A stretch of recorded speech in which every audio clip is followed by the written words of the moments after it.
Welcome to the Offline Podcast with John Jackson. Hey, we want you to subscribe to our podcast and join our team.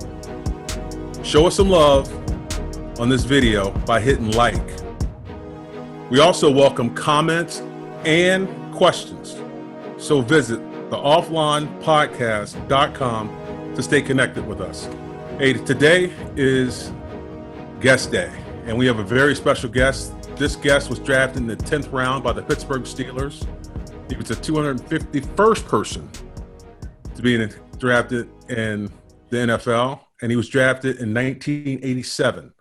He played with the Steelers. He played with the Chicago Bears, and he went on to a career at ESPN. Now he's the author of a book that we'll talk about later, but this is a really good friend of mine's. Let's welcome Merril Hoge. Welcome, Merril. What's up, JJ? How are you, brother? I'm doing good, brother. I'm doing good. We're 10th round partners. Yes, we are. Hey, Merril, I did some research on you, and it was kind of fascinating. So you're the same age as I am. How is that? So you must redshirted. You redshirted, didn't you? Yeah, I redshirted. Yeah, I never got to redshirt. In fact, I've always thought that was a how do I put this? That hurt me because I was a late bloomer anyway, and I started as a freshman. I got hurt halfway through my freshman year and missed the rest of the year. But then after that, I played 13 straight years without ever missing a game or practice after that. And I only played like 8 games in high school because I was hurt all the time. Then I got hurt my freshman year. So, injuries are weird, but that's probably why, because I didn't redshirt. I wish I would have. I wish I would have got to redshirt because it would have helped me. It would have helped me in my maturation. Because when I even got to the NFL, I was like, man, which we both know. I mean, that's a men's game. That's a man's game up there. And when I got up there, I was like, I still felt like a kid. I'm like, dang. Mm-hmm. And that year would have, I would have enjoyed having that year. It would have helped me. Well, I know it helped me. It helped me a lot. Did you do it your freshman year? I did it my freshman year. And then, because I only played 1 year of high school football. I played 9 games in high school. So that was it. Wow. But I've got a question. We do a segment called First Down, and I want to ask you a couple of little tidbit questions. I'm pretty sure really nobody probably knows this. So who was your first friend in the NFL?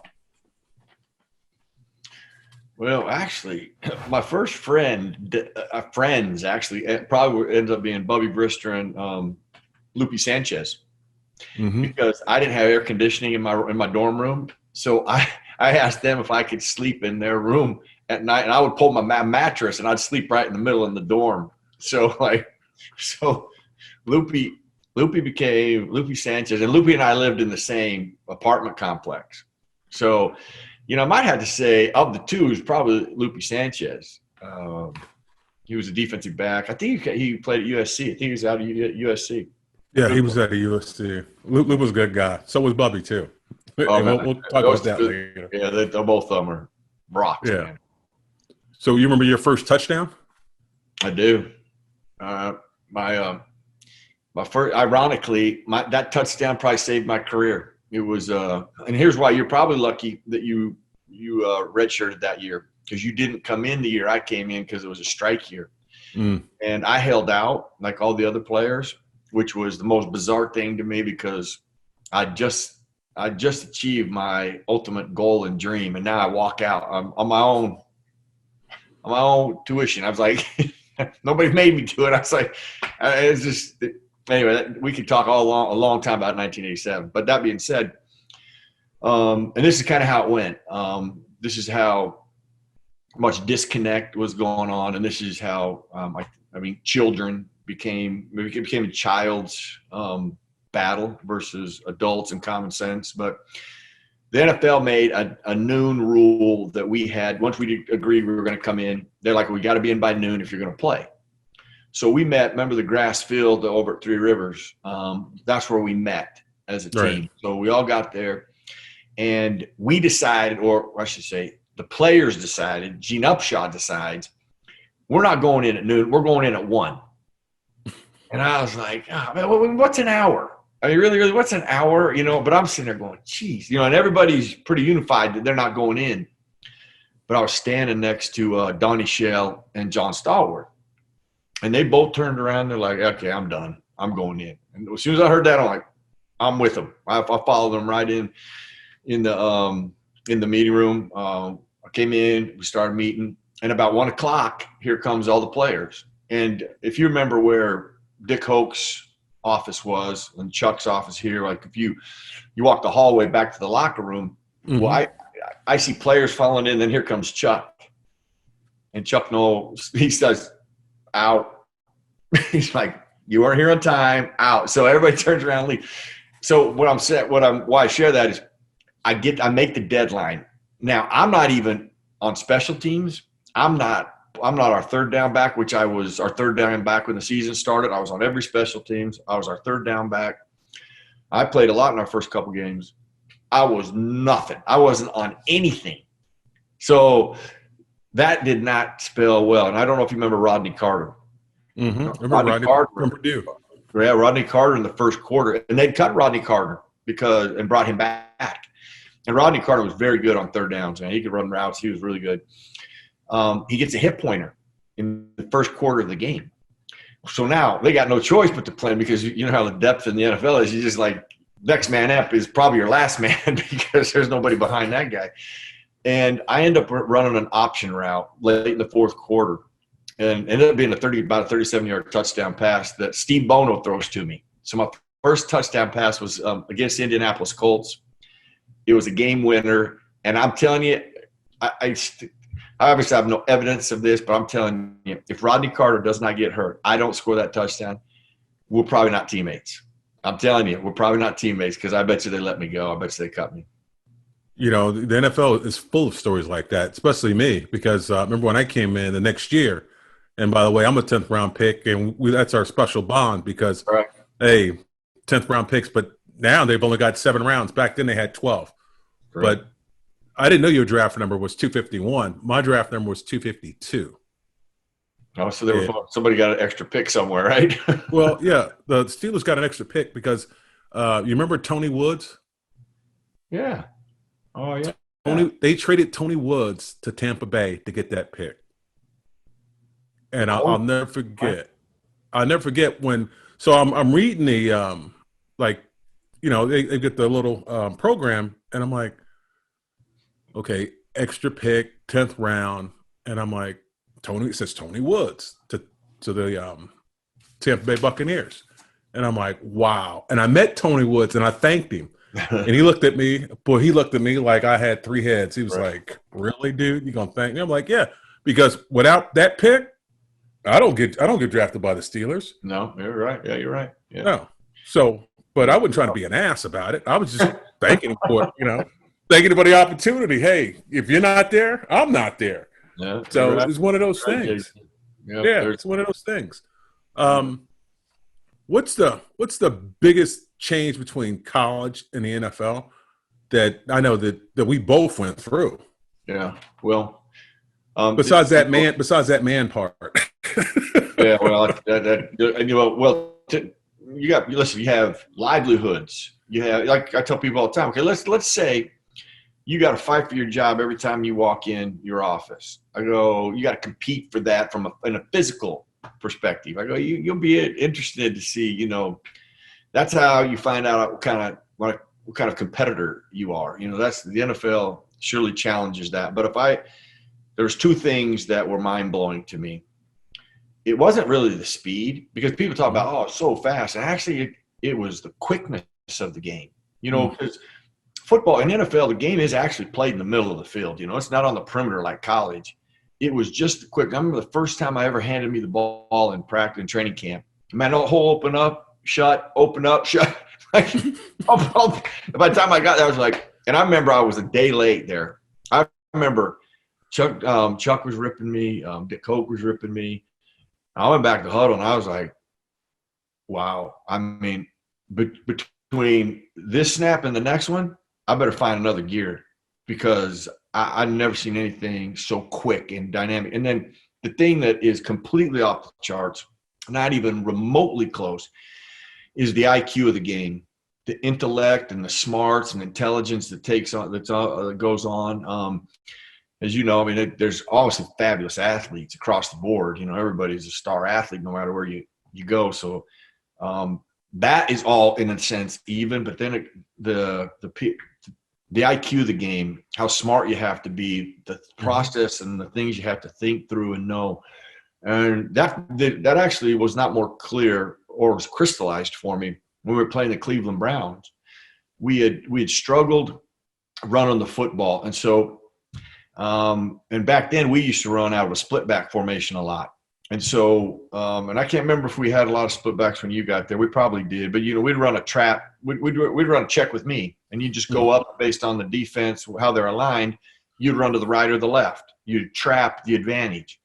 And we had put in this sweep play to make it look like a trap, but we were going to run a sweep from it. And they had asked me, because I was going to be the lead blocker up there, this is exactly what Dick Hoge said. He said, cheat up and out.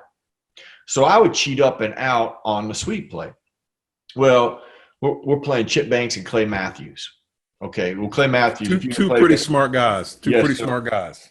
So I remember it was like third quarter. And I'm telling you, JJ, it was like, but like in the second quarter, like Clay Matthews like, sweep, sweep, sweep. And I'm like, and sure enough, it was a sweep. I'm like, he's like trap backside. And I'm like, everyone was right. And I'm like, how does he know? I mean, I was just every time we call a play, I look over, I'm like, he's 10 yards away from us. Like, he can't hear the play. I was like, about third quarter, he makes a mistake. He says, he's talking to Chip. He said, Hodge is cheated up and out. It's a sweep. Then I knew it. I'd been giving it away based on my alignment. Every time we ran a sweep, I cheated up and out. Every time we ran a chip to the backside, I went back to my position and slid over and had a little more depth and was more over the guard. You know, I gave it away by my alignment. I didn't change anything up. I was doing the same thing, and they'd studied that, and he knew exactly what we were doing. Whether it was run or pass. And that's when I realized, man, not only do you have to study them, but you have to study yourself, and you cannot be doing the same things. You got to be able to play that game. You got to, if I'm going to run a sweep, that's great. And I'm going to cheat up and out to do it. That's okay. But I better do something else from that position that's not a sweep. So that I'm always creating doubt in their mind. And that was really kind of like one of those moments where I'm like, okay, somebody has to be a little smarter about their own game and even their opponent's game than I was at that time. And it really opened my eyes to how smart the game is and how intelligent players are to play at that level. Well, why do you think that football players get a bad rap as far as their intelligence? Because I'm telling you, you definitely have to be smart to play in the National Football League, because to me, there's no dummies in there. There might be some crazy guys, and that's different between being dumb and crazy. Well, you know what? Here's why, JJ, because you know this and I know this. Do we have a knucklehead in every locker room? Yes. Just like the percentages that exist in society. However, when you're a Pittsburgh Steeler or a professional football player and you do something dumb or you say something dumb, that gets publicized. And then everybody gets stereotyped as that's a player. And that's what I think is so unfortunate. People talk about, you know, players like that, or thinking that, you know, NFL players, you know, they can tend to get a bad rap. And I'm like, I'm going to tell you this. There's not a locker room I was in that if I walked in and said, hey, guys, I need your help with something, and I brought my teammates in and I said, I really need your help, there's not a guy that would not help me. You know, and I know there's not a locker room I was in that I'd like, if I really genuinely needed something and I went to my teammates, I can't think of a guy that would say no. Now, that might be one. Okay, but that would be true in society. There's always somebody that maybe doesn't see the way you see it or want to help you, but that's the 1%. I mean, 99% of them in every locker room, high school, college, NFL, Pittsburgh or Chicago. I always felt that way, JJ. I've always felt that way, and I just unfortunate how it's portrayed sometimes, and it's portrayed by people who don't know. You know, they use one guy, and then they, you know, and then which is one of the big problems with if you're going to get your information from the media, you start relying and trusting that without doing any of your own research and using common sense. And I always, you in my own perspective, try not to judge, because about 10 years ago, I wrote down a goal that, judging people, like I can't walk on water. I don't know anybody that walks on water. So I'm like, okay, I don't have a right to be judging anybody. I got my own backyard to worry about, and I don't know why it's a human nature to want to judge or stereotype, but it's unfortunate, because you and I both know there's just so many good players, good people, just good people that we played with that would do anything for you then and now. Right. So tell me about the Steeler culture. Why is it so different than any other culture? I mean, surely there's some other great teams that have good cultures, but there's also some bad teams that have some bad cultures. But what sets the Steeler culture apart from anybody else? Well, I didn't really understand it all, JJ, till I actually went to work at ESPN, because now I got to be a part and see all the other organizations and how they operated, how they functioned, what were their habits, their patterns. And it clarified it for me. And this is true not just in sports, it's true in business, it's true in life, based on the perspective you have or the leadership. It starts at the top.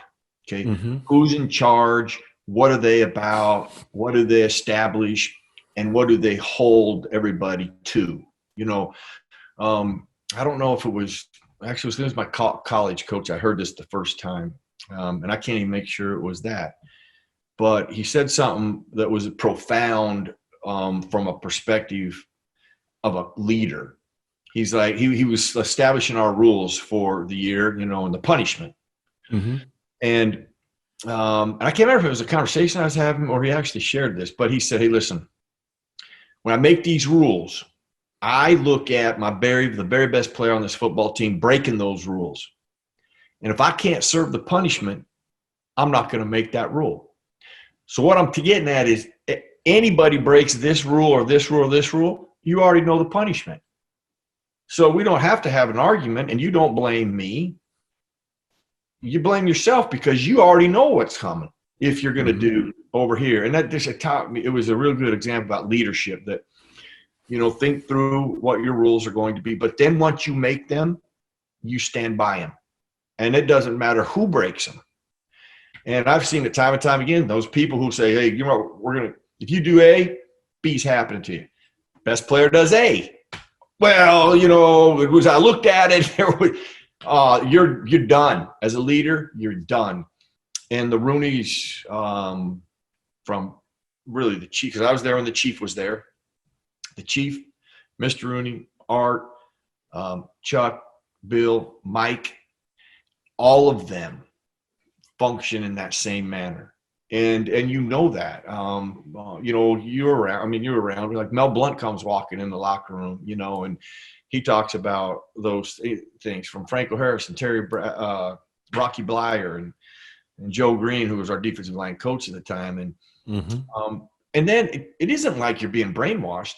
That's how you breed success. That's how, success comes from having structure like that, discipline like that.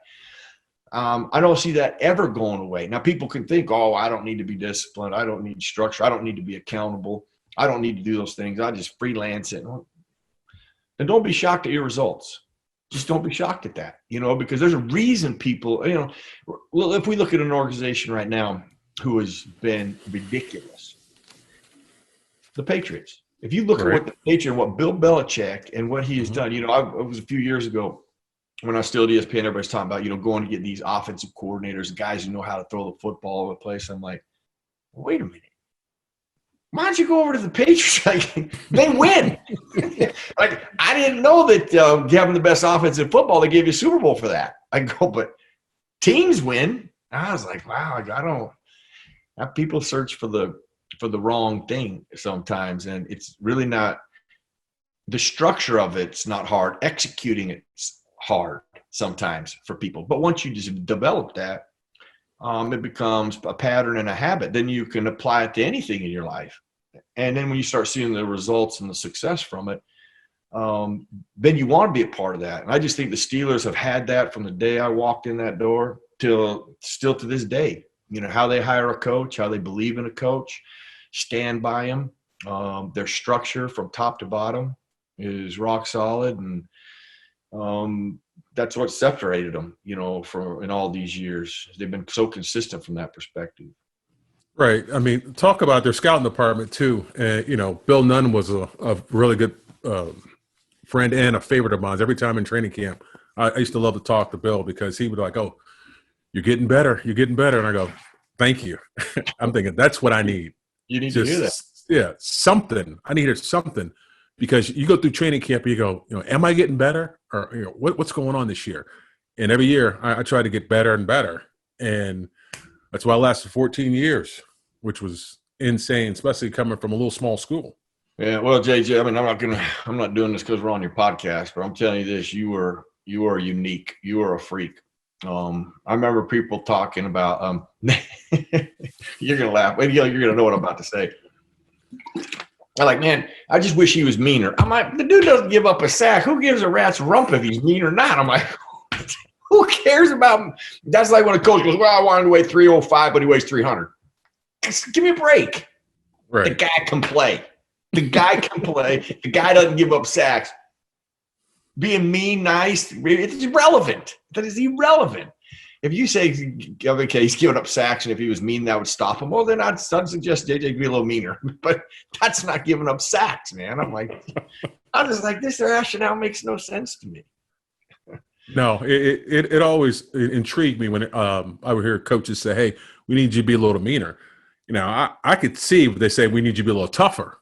You know, I get that. But right. Meaner, you know, get the job done.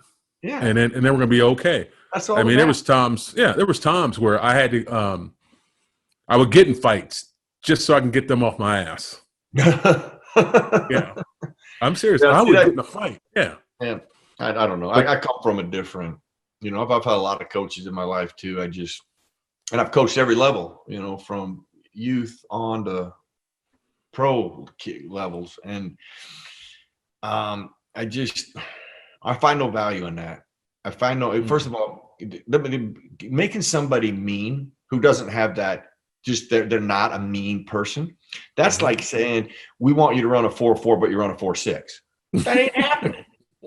You can't change some things, you know. A guy who doesn't have instincts, you can't say, hey, you know what, we need you to develop some instincts. That's not happening. Mm-hmm. Just be a real honest coach. As good as you are, you can't change some things. So work with what you have. Mm-hmm. And then you go back to, I remember people, I was like, well, he doesn't ever give up a sack though. So what does that matter? Isn't giving up sacks a real big deal here? You know? And the dude can run like a bird, you know, and he's 300 pounds. I mean, what the heck do you want? Mm-hmm. So what was our favorite play? Yeah, that's right. Sprint 43, baby. We could, you and I don't think anybody has ever run it like you and I run it. Where was that? The Steelers just ran a version of it.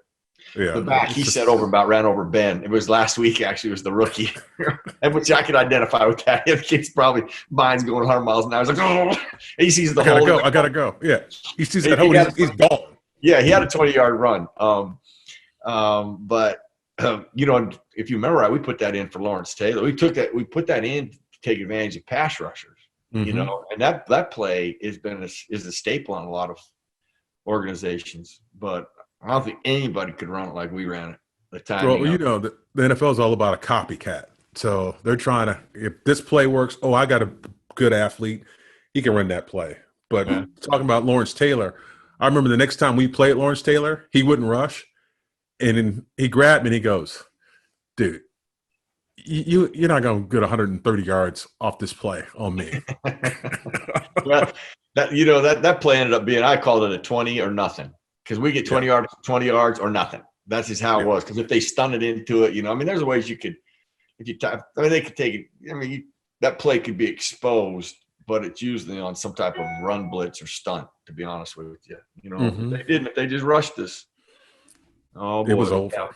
Look It was out! You over. throw him all the way up the field. That guy was a non-factor. Now just get in your hip pocket, and we're going. Yep. Yep. And we remember we ran that in Denver. We ran that in Denver, and you're telling Yeah, me who to block, yeah, and everybody's like, "Did you hear him?" I was like, "Yeah, I heard it." I was like, yeah. "That's why I blocked the guy. That's why I That's blocked the right. guy." I tell you, Everybody's he's like, coming "That's inside. He's coming insane." inside. Everybody's like, so everybody's like, "You guys can't be that in tune." Like, Oh yeah, yeah. we are. Yeah, we Oh, are. And I think that's what football is all about. You got to have that continuity. You oh got to yeah. have guys trusting each other. You know what? I'm going to be in the right spot. So, tell me about you definitely coming into the league as a white running back, and you played. Your position was fullback. How tough Right. was that? Well, you know what, Jay, actually, my draft status fell because they called me a tweener. See, my freshman and sophomore year, I played fullback, and then my junior senior year, I played tailback. Mm-hmm. But when the NFL looked at me, they're like, "Well, he's really not big enough to be a fullback, and he's not fast enough to be a tailback." Mm-hmm. So they're like, "He's a tweener." So, but that ends up being my advantage because especially, I'm fortunate because Chuck and that staff. The one thing I liked about them, all of them, is they looked for football players. They weren't looking for the fastest guy. I mean, if you want to do that, just go to the Olympic trials. And everybody who doesn't make the Olympics, just bring them over and make them football players if that's how it was. And they know that's not how it is. So it became my advantage because that's why I became our third down back because I understood. I came from a system in college where we threw the ball a lot. I almost had 100 yards, 100 receptions one year, my junior year. I had like 80 something receptions. I had an NCAA record for a long time for receptions by a running back. It's probably still actually up there because I averaged about anywhere from 70 to 85 receptions a year for 3 years and about 30 or 40 my freshman year. But I knew what coverages were. I knew what blitzes were. And oftentimes, like Dick Hoke and I we would talk about you guys up front, like you guys have people in your face, and you guys, have this square box that you're looking at. Sometimes you miss things and things are going to make mistakes. You're going to block somebody. Maybe you shouldn't. Now, because I have 5 yards of depth, I need to understand who you got. And if you take my guy, I need to take your guy, which happened all the time. And Dick Hope's like, you got to make up for their mistake. And you have the depth and time to do that. And I became really good at that. I make the All Madden team. I make the All Madden team because I blocked Reggie White twice. Brian Blankenship completely whiffs, right? Okay, when we play Reggie, Yeah. Reggie just went up across the line of scrimmage. So as soon as he found our weak link which was Blankenship, and if he was on this podcast, I'd still be saying this. He lined up over Blank. And in fact, I remember Blank the first time he lined up over him, Blank's yelling for help. We get back to the huddle. We're like, well, why are you yelling for help? I said, that's a dead giveaway. Don't be yelling for help. They go, we'll help you. All right. Anyway, Reggie's like, poof, knocks him out of the way. Now, I'm going to back up. Madden, the only way you can make the All Madden team is if he did a game for you. Because he was an NFC guy, he very seldom got to do our game. Since we were playing the Eagles and they came to town, so the NFC, Fox had our game. So first play, he just slaps Blank out of the way, and I step up and I start blocking him. And I'm fighting. Well, listen, I'm coming back. It ain't like I stoned him, but I'm fighting with him enough that he doesn't get the sack, and Bubby completes a pass. We throw a pass. It may be the next play or a play right after. Almost the same thing happens. I jump up to help Blank. I'm fighting Reggie White, blocking Reggie White. We complete another pass. So Madden actually, my All Madden trophy's right there. It's like 45 pounds. It's Wow. one of my favorite trophies because of all the players that are on it. But if you remember back in the day, the All Madden deal, when you were an All Madden player, that was better than the Pro Bowl. Yeah, you're right. If that dude thinks you're a player, then it's a good deal. So I end up making the Madden team because of that. So my boy Blake, I love that story. Well, I never had a chance to block Reggie White. He never came down there, and he came close. Like, Blankenship would play left guard, and he'd come down. I go, oh man, here we go. It's like, yeah. Well, Reggie was smart too. He was like, he'd just wander up and down the line. He had a good idea of who he was going to challenge anyway coming into a game. But Tunch gave him problems. Oh, Tunch gave him big problems. Tunch is the only guy I ever saw just where Reggie White just went boom. I mean, just staggered him with that punch. Mm-hmm. I was like, Oh, he'd hit him 3 or 4 times, and Reggie just like stop, yeah, like this. I give up. yeah. I've literally seen Reggie White go, I give up. I'm not rushing anymore. Most people never believe that, JJ, but I've seen it too. I saw it too. I was like, wow. No, I mean, he taught me some good things as far as punching. So who was your mentor when you came in with the Steelers? Who taught you probably the most? Well, I'll be honest with you. Like Dick Hoke was a fabulous coach, my running back coach. Mm-hmm. He was Hokie was and what made him a great coach, he could give you clarity. He could clean things up or tell you what to do or help you in a few words. Mm-hmm. He didn't yell. He wasn't the screamer. You know, like I give you, like Sprint 43 was, I remember first time we did that. He's like, Merril, this is not like a normal draw. You really have to slow it down. Okay, well, see right there, that's exactly what that play's about. I mean, it's out of the norm of all other runs. Mm-hmm. And it feels like you're sitting there for an eternity while you're throwing somebody upfield. And I got to let all that happen before I mean, you saw it because I remember that when I come back to the huddle, I was like, oh, yeah, okay, that makes sense. You know, he didn't go, oh, you can't rush it. You know, he didn't go crazy. He's just like, you need to slow it down. You know, he was a great teacher. I'll tell you this, though. The guy in my position who actually took me under his wing, I don't know I think he was gone when you got there. I'm pretty sure. Maybe not. But Frank Pollard. Yeah, I remember Frank. Frank was a good guy. And even Ernest Jackson was just a funny guy. But Frank Pollard he's a guy who really took me under his wing.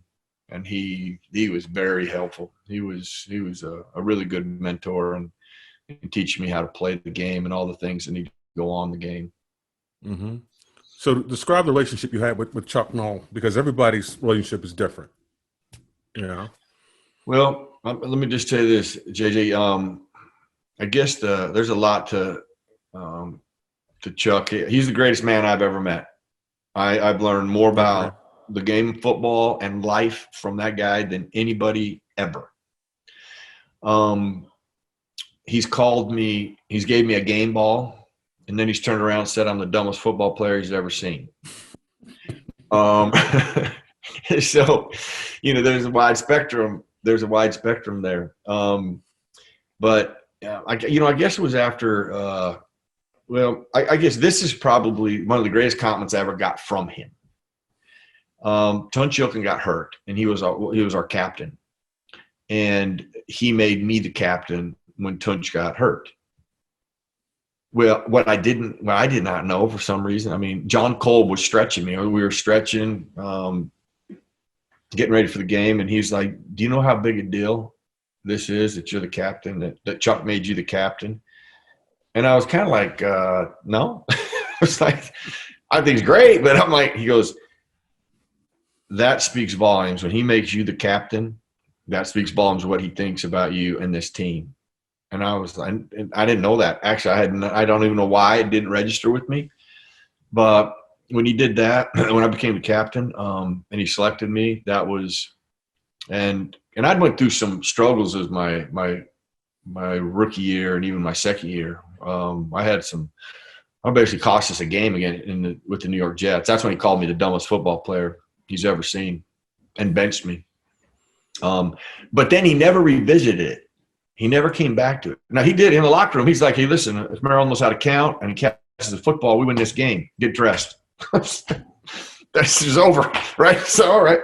And we're in New York, so the media, you know, I look like the Super Bowl MVP. I got every mic in America sticking my face, and I go, "Well, what happened? You know, well, what do you mean you counted wrong?" And I have to tell people, I'm not going to get into the story, but we were having punt protection issues.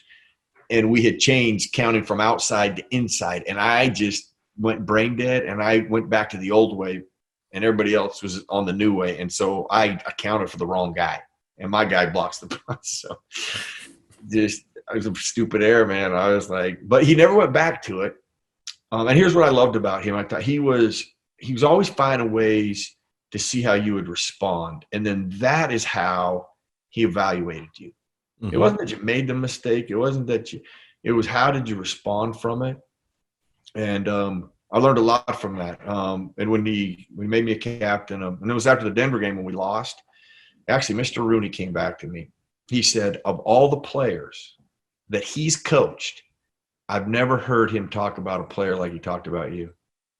Really? I mean, now you don't get an award for that. That doesn't go on the national media. I'm just telling you, JJ, I was like, as bad as I felt about losing that game, and I know you did too.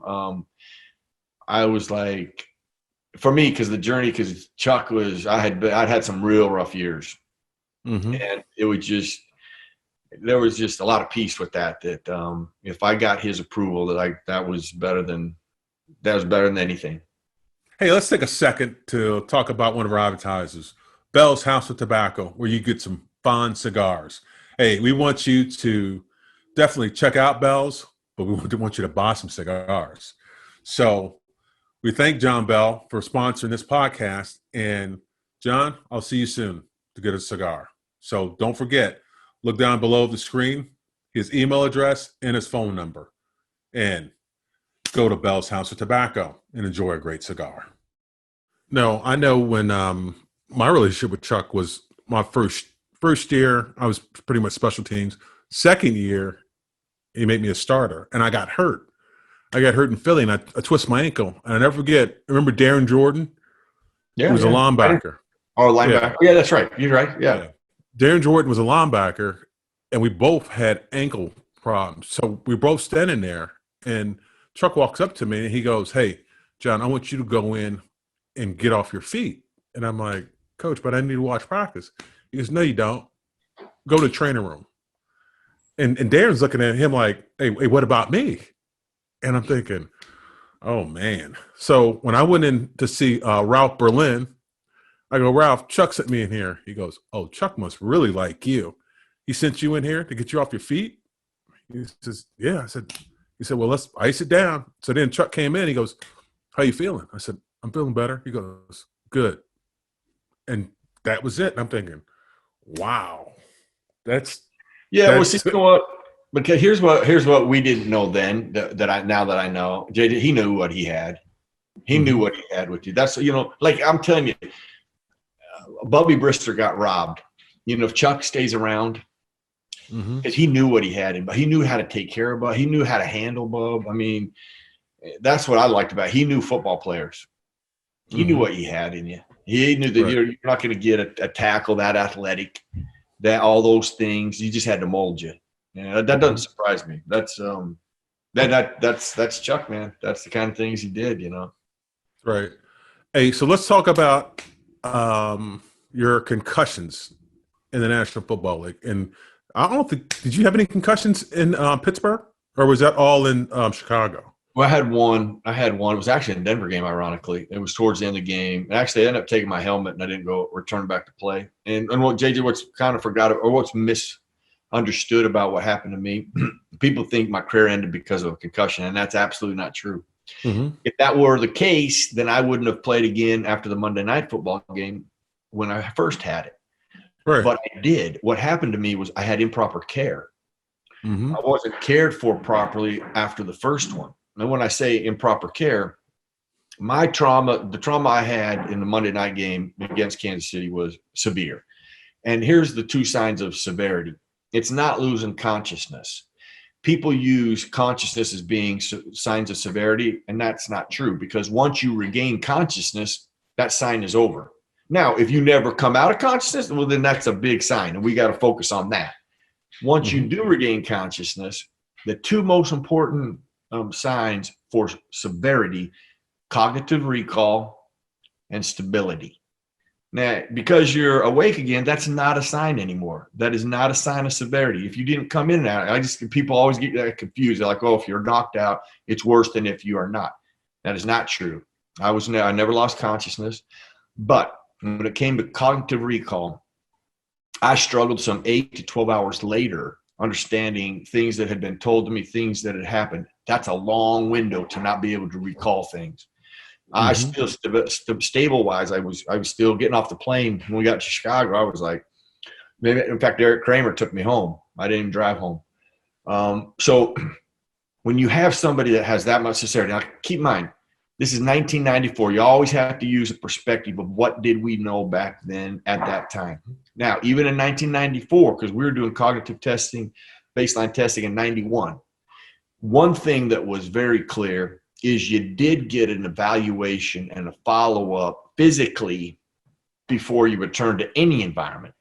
Mm-hmm. Well, I got cleared over the phone 5 days later, and I got asked one question: "How you feeling?" And I did have a headache. I didn't feel terrific, but nobody told me a headache was a symptom. See, I didn't even know what the symptoms were. And how many times have you been banged up and sore, and you're like, I feel great. I'm all right. Like when you hurt your ankle, I'm sure it wasn't 100% when you went back. You probably had there's probably some soreness there, but you were able to play. Mm-hmm. Well, that's how that injury was looked at. There's just so much information at that time a lot of people didn't have. But the one thing that you did have, even in 1994, is going back to the evaluation process. Getting cleared over the phone was prehistoric, even in 1994. Right. So now I'm back playing, and 5 days later, I'm back on the practice field. I'm getting ready for opening day. And I was dealing with symptoms, JJ, that I didn't know were symptoms at that time. I clearly do know now. Mm-hmm. And I take a similar shot against the Buffalo Bills some 4 weeks later and went into cardiac arrest, was intensive care for a couple of days, and then I got released. And at that time, let's put it this way, and here's what people need to understand about head trauma. The treatment and care that exists today, if we had that in 1994, I'm still playing. My career doesn't end. Because at that time, they thought I was, remember Dr. Schaefer, I think it was Dr. Schaefer for the Bears, came in and saw me, and he's like, been here 20 whatever years he said it was. He's like, I never thought I was going to lose a player until I saw you. And notice I don't remember any of that. I guess I went into cardiac arrest. They were trying to resuscitate me. I end up start breathing again. I get up and walk to the ambulance. So I don't remember any of that. Like when I start remembering stuff, I had broken my hand a week ago in New York against the Jets, right? Well, they end up casting my hand without telling me. So I'm sitting in an intensive room, and I move my hand to boom, but not myself because I didn't know how to cast them. It's like there's a train wreck, man. But so what I'm getting at is improper care was the problem. And that is the most important thing that needs to be applied in any environment that exists today. And right. And if you got parents on here listening in, let me just give this information. The leading cause of head trauma in the entire country is tripping and falling. It's the leading cause of head trauma that exists. That means in your own home, walking in a shower, trampoline, out the backyard, there's a greater chance you're going to trip and fall and hit your head, or an object would be the second one. Car accidents, those are the leading cause of head trauma. Now, identifying when somebody has head trauma and removing them from that environment, that's the most critical aspect of it, because you just don't want to keep somebody in that environment. And then the treatments that are available now, JJ, where you can repair your brain, you can get everything fully recovered before you return back to play. I mean, that's should be exciting for parents. Having a concussion is not doom and gloom. It's if you don't remove them and you do nothing about it, that's the problem. Well, that should not exist today in any environment in sport at any level. And we have enough information, and hopefully the awareness has been enough, that if it's not out there, then I would pull my kids. I wouldn't let my kids play any sport where they didn't have a protocol or a standard or a process for when you had head trauma. And if you do that, shoot, the game, sports really, the environment that exists today, it's the best environment in the history of sports. From equipment, protocols that how we care for head trauma, instruction, and how we go about teaching it. It's the best environment in the history of sports. And what's unfortunate, we have parents pulling kids out of sports, but they're not fully educated on all the information. They're saying, well, I don't want my kids hurt. And meanwhile, they're riding a bike without a helmet. I'm like, what? It makes no sense. Well, don't live in fear. Be educated. Being educated and informed on injuries gives you empowerment. People always go, well, I coached my son forever. They go, you worried about him getting a concussion? I'm like, well, I mean, no, I'm really not. I mean, I don't want him to get one, but if he does, I know exactly what I'm doing. I'm removing him like I do any kid I play that coach for me. I'm going to handle them the exact same way. I'm going to care for them in the proper manner, and they're not going to return until they're ready to go. I've just made it a better, safer environment for him, and we're taking him out of harm's way. We're not going to leave our kids in harm's way. You do those things, shoot. You got to – your environment that you exist in is just a better place for our kids than in the history of sports. Mm-hmm. So is that what led you to write that book as far as brainwash? No, actually, JJ did not. It had – actually, people wanted me to write a book on this for years, but they wanted me to rip the NFL because keep in mind, I do take that doctor to court because of improper care. The reason I take him to court, and it was actually – I'm not going to say names – there were some medical people who heard about my treatment and my care and what they did. They were like, oh my gosh, that's horrendous. I'm like, you got to do something about that. Medical, and I'm not a big suer. I don't like suing people. I just like, it just bothers me. So I even asked to do the case based on principle. Like I'm not asking for money.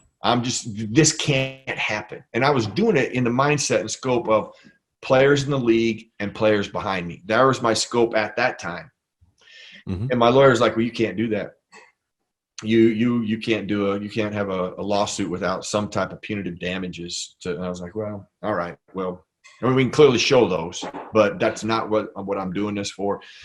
So when I do it, obviously the NFL is on the other side.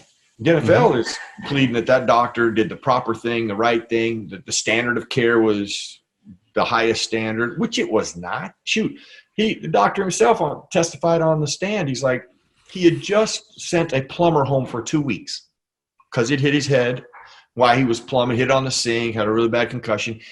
You know why he let me go back? He let me go back because I wear a helmet. It's okay that like helmets don't stop concussions. I mean, but that just tells you just really the level of ignorance, even in the medical field. So I win the case.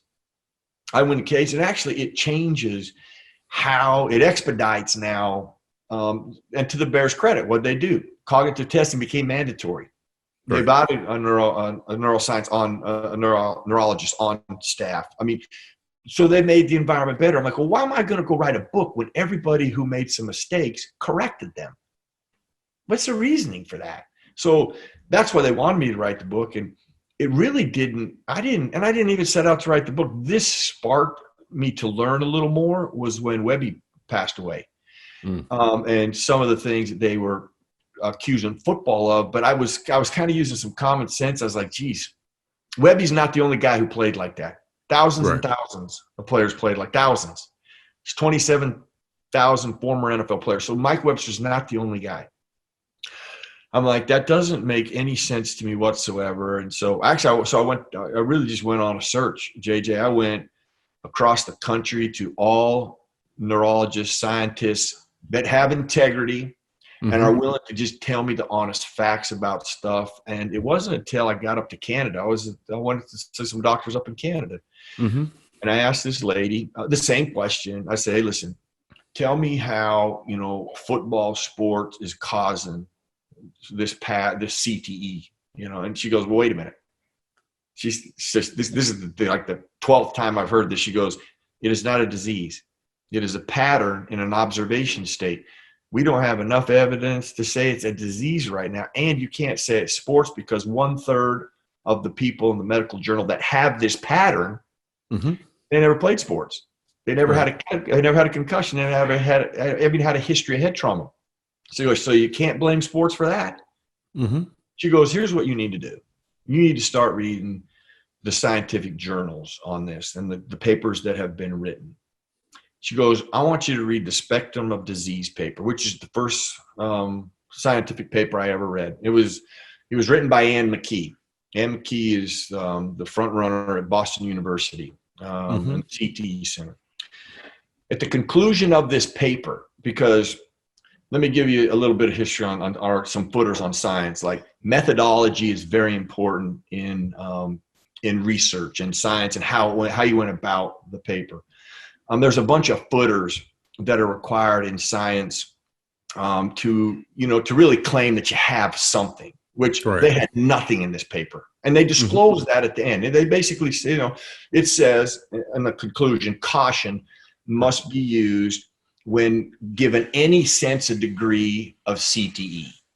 Like you can't give a sense of to, and then it was specific to NFL players or military, based on just the inadequacies of the paper and how we went about it. So it discloses that. Mm-hmm. Well, she gets asked about it in the media.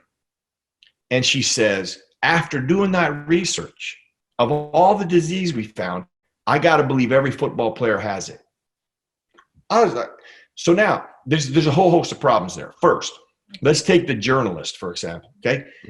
If you're a good journalist and you're having a journal who has integrity and you're doing your job, you go read the paper.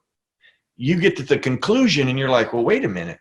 That is a complete contradiction of what she gave me as a quote. I got to go back to her and go, Ann, in your paper, you say the opposite of that.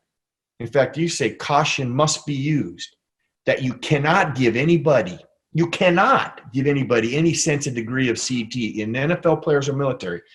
You got the word caution there. You can't do it. But you just said every football player has it.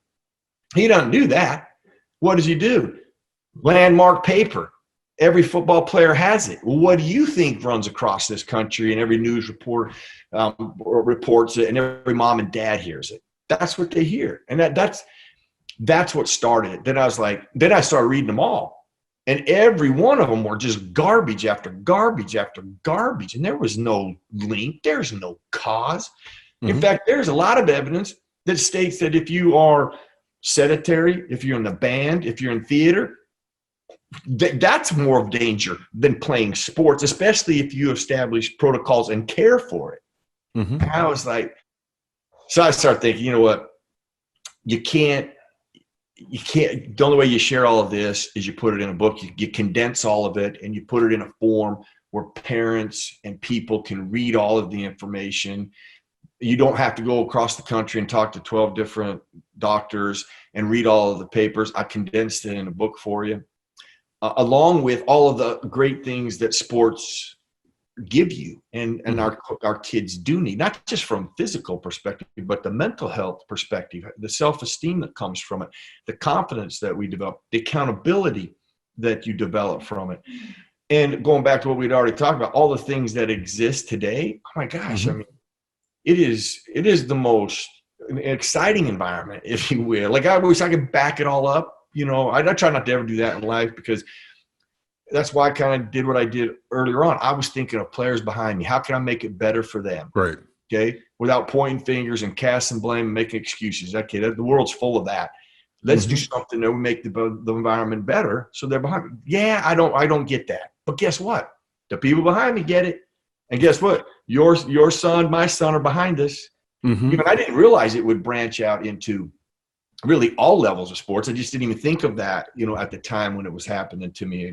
That wasn't on my scope, but that's where it's evolved, rightfully so. And I'm proud of the book. The book is, it's a powerful book of all the real facts, and it helps people. I tell people all the time, be skeptical, go ahead and read the scientific literature. Go ahead and find out. I can't even tell you how many media people I had call me out, sitting there going, you don't know what you're talking about. I'm like, whoa. I clearly know what I'm talking about because I read the literature. Did you? No. Well, just one guy tells me, swear to you, he tells me, I have the scientific literature to verify that there's a cause and a link. I'm like, oh, well, I go send it to me. And if I can verify it's scientific literature, I'm pulling my book off and shutting my mouth. Okay. Because the story is over then. He sends me a Sports Illustrated article. I was like, do you even know what the scientific journals are? I'm like, this is unbelievable. So I challenged him to go find all the others, just like subconcussion. I go find the scientific definition and the scientific literature behind that, which it doesn't exist. I emailed him the scientific literature that it talks about how how it's science fiction, where it talks about it's misleading, poorly defined, misused, and no way to measure. Therefore, science fiction. There is no evidence. A subconcussion is what they call, like, if you get jolted, your brain moves. That's garbage. That means you can't jump on a trampoline, you couldn't go jogging, you can't be on a roller coaster, you couldn't do anything. Then the people that are saying that, I have been in autopsies. I've sat in and cut brains. I have seen how well our brain is protected, from the dura to the plasticity to the skull structure. It is the most protected organ that we have. Can it be moved or altered? Yes. I mean, that's how we get a concussion. But it's not jiggling around. Anybody who says that or mentions that, then they clearly do not know, or they have no business in this world. And you shouldn't listen to anything they say, because they don't even know how it's firmed in how it's within our skull, and how secure it is for them to say that. So that's what drove me eventually to write it. It just became so complex that how can I simplify it and give people the real facts and information to help them with the decisions that they're going to make, or to understand what the facts are, so that as they're making choices, they're not living in fear. They have facts. They know how to handle it. They can handle it. There's treatments and care for it. And let's not be afraid of it. Let's do our best not to have it, but don't be afraid of it. Right. So how many books have you written? Well, 2, JJ. 2? And that would come as a shock to every teacher I ever had at any level. I think it's shocks you. One, they're in cardiac arrest. 2, it's over, man. Hey, so let's talk about COVID in sports. There's let's see, the NFL. No fans are allowed to stadiums. NBA, they went in a bubble. Hockey went in a bubble. Baseball, for the playoffs, they're going in a semi-bubble. But to me, it's a different game when you don't have the fans in the stands, because you lose that energy. I mean, and then you got some people who don't believe COVID is real. I just find that hard to believe when over 200,000 people have died, because something's killing these people. Well, here's the problem with that too, JJ. Is the virus real? Yes, it is. Is it real? Is it going to kill you? There's about a 0.04% chance of that. So it falls in the same realms of any other type of virus if you're elderly or have some compromising health. I mean, which would be true in any environment. The true deaths, that number is so skewed. And I know that for facts of numbers that are put out. In fact, the CDC just came out, actually, it was a couple of weeks ago, maybe a month ago, and the true numbers were about 9,600 and something that were truly COVID deaths, meaning, and the people had either 2 compromising health issues or they were elderly in the process. So people are using 200,000. And I know this from a fact. My wife works in a hospital. I've heard her see about people that are claiming, shoot, I got dear friends that run retirement homes that have claimed COVID had nothing to do with their death. So you have to be, I'm very careful about the number. What I'm getting at is that how we go about it, oftentimes part of handling a disease and a virus is getting it, becoming immune to it. I mean, saying we need a vaccine, should they have vaccines? And they say they only work 50% of the time. Now, will that give some safety and security to people? Well, yeah, it would. Does that mean that you still are going to be reckless? That if you're sick, do you have the right to come to work or go out and expose people? No, I mean, that's kind of the whole problem too. It's like, out of respect for people, we should not be going around if we're sick. And if you have compromising health or your family does, well, that's your responsibility not to come out into the public in that environment. So, no, I totally agree with you. Having proper hygiene. I mean, just all the things that would be of respect for someone. And definitely wear that mask, protect some people. But right. I mean, just if you do whatever you can do to help, the spread, especially if you got it, I mean, don't be running around, but it's I don't know, JJ, it's, the NFL, I think they've they've had time. The one thing they've had the advantage is they've been able to prepare and have a lot of options because of all the things that are changing and how they're training. I mean, how they treat everybody. You know, everybody gets tested. Every day you come in, every league, everybody tests. Mm-hmm. Well, you look at this week's game with Tennessee and the Steelers. Well, I think some players and staff on Tennessee's organization, they have COVID. So Right. that might affect. So I think that game I heard it gets moved to Monday night, but I mean, what you do with that is you remove everybody right away. Now, I mean, since they're testing everybody, they can be on top of it quicker. Mm-hmm. So I guess just, and I guess that's why they moved it to Monday, to give them more time to see if anybody else comes up or gets tested, and hopefully they've reduced or isolated the people that had it. My nephew plays at BYU. He got it. Mm-hmm. And I keep in mind, he lives by himself. He's an offensive lineman too. He is just a super, super kid. He's wore the glass, he's wore the gloves, he's wore the mask, he's done all the things that he's been asked and required to do. He still got it. Now, was he sick for 4 days? Yeah, he didn't feel very good for 4 days. But his biggest issue was when he came back to practice, they ran him into the ground. He ran him into the ground after being sick for 2 weeks, and he gets pneumonia. It's God.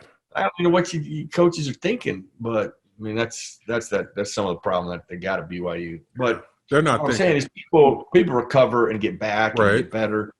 And go back and into living in fear with stuff. They've created as if you're going to die. Now let us say your number was right, 200,000. Let's just say it is. But do you know how much? Do you know what that's the numerator? Do you know what the denominator is? 341 million. Mm-hmm. So that's what's the population of the United States. So 200,000 now, it sounds like a lot, but based on the number that could be exposed and have it and die from it is 341 million. So that's what I'm getting at. If they talked about all the real deaths that occur each and every day and they drove that in the news, mm-hmm. You'd be scared to death to walk out of your house. Dude, half the time I am scared to walk out. So you never know what you're going to get. Well, that's because I started doing a lot of research on this. I wanted to, because I have so many doing that book, I've developed a lot of relationships. And mm-hmm. It was brought to my attention that 60,000 people die a year from an unrelated virus. So in hospitals, people develop a virus and die from it, and they don't know what the virus was. It contributed to their death. Mm-hmm. 60. I was like, really? I didn't even know that existed, right? And I was like, 60,000. So imagine if the news ran that every day. Oh, you'd be terrified. You wouldn't want to go to the hospital. You wouldn't. So, mm-hmm. I'm trying to be balanced with the whole thing. Right. I know not overreact, but not underreact. No. I know it's a real thing. My family's some of my family's had it, so right. I do know the virus. I saw how the symptoms were. I saw how he handled it. He's mm-hmm. recovered. He's back. And everybody else that has done that the exact same way. Well, Merril, the reason I asked about the COVID is because we're used to having fans in the stands, and what that to me is a big difference, especially if you're a road team. Oh yeah, you go in there and you're used to that noise, and all of a sudden, it's like crickets. Well, you saw a Sunday night game. I mean, who would ever think that the home team could come in and get the Saints to jump off sides by a snap count? What? In New Orleans? You did a what? You did a hard count and they jumped? Yeah. How'd they even hear you? Did the same thing in Baltimore. Mahomes did it. He did the same thing. And, going to that game, Baltimore was favored. They're the home team. Favored by 3, and they end up losing by 2 touchdowns? Yeah. Like that? Yeah. But it's got to be eerie for those players to go into those stadiums and nobody there. But that's just like it's almost like, you remember when we went to Cleveland and they were talking about they were moving and they took all the advertisement off the stadium, and how eerie of a feeling that was. There was not one single advertisement, but there were fans there. Yeah. But it's got to be an eerie feeling where if there's nobody there and it's just crickets. I mean, that to me is is a little scary. The energy, yeah, Yeah. JJ, you're right. It's unfortunate.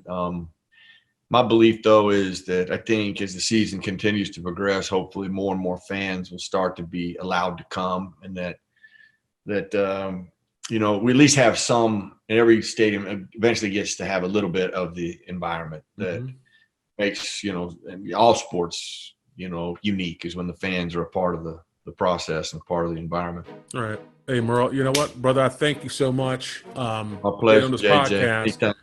And I'll catch up with you tomorrow. I'll be there. I'll be there at noon. We'll be there at noon, baby. We're getting on those carts. We'll be out by 12:30. Okay, then. Be good. Love you, JJ. Love you too, buddy. Merril. Thanks. Hey, I just want to thank everybody for watching the podcast, and definitely my producer, Jordan. The thing that I want to take away from this is me and Merril, we had some conversations. We kind of went back and forth, but you just got to, like he said, you got to do the homework. It's okay to think you know something, but let's know the facts first and then kind of go from there. But I just want to thank you guys for joining the Offline podcast, and please subscribe and join our team. But we want you to make sure you do press that like, and I'll see you next time.